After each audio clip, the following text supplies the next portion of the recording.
Claire was just at home, changing into a sexy nightgown, when she glanced across and unexpectedly caught a view of the neighbor boy changing clothes. As she watched, absorbed, it seemed the boy had noticed her too. Although slightly embarrassed, Claire, divorced for years, no longer cared about such things. After calming herself, she looked again, unaware that this single glance would soon bring catastrophe to her and her family. At first, Claire didn't think much of it, believing it to be a beautiful accident of the night, assuming time would heal and everyone would forget. But reality proved she had been naive. One day, while Claire was about to take her son to school, the garage door suddenly malfunctioned and got stuck halfway. She struggled to lift it for a long while, all in vain. Just then, a pair of strong arms came to her rescue. It was Ryan, the boy from next door. Perhaps because both had family around, they both kept quiet about the embarrassing incident from that night. After a brief inspection, Ryan quickly figured out the problem, though fixing it required a trip into town for parts his son and Claire's were the same age. And coupled with Ryan's earlier act of goodwill, it was hard for the two not to become friends. With his help, Claire's garage door was soon repaired. Along the way, she noticed that Ryan was very kind and filial toward his family. A handy and kind young man. What woman could resist? Claire, for one, was smitten, whether intentionally or by accident. Over the following period, Ryan often wandered around in a tank top within Claire's view. It was clear both felt some attraction. Though constrained by the presence of family, they remained just neighbors. Eventually, Ryan found his opportunity. As usual, every Saturday, Claire's son would spend the day at his father's house, visiting his grandparents,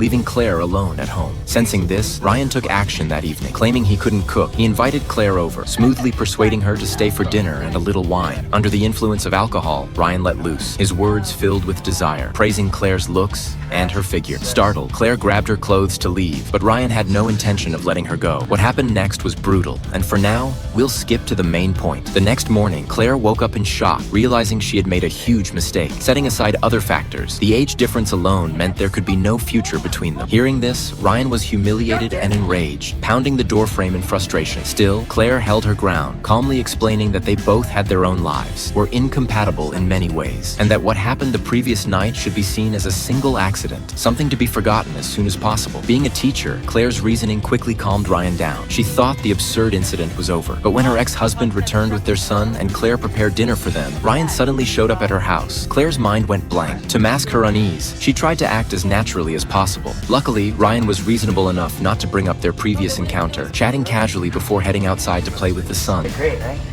Nice to meet you. Hey, you too, pal.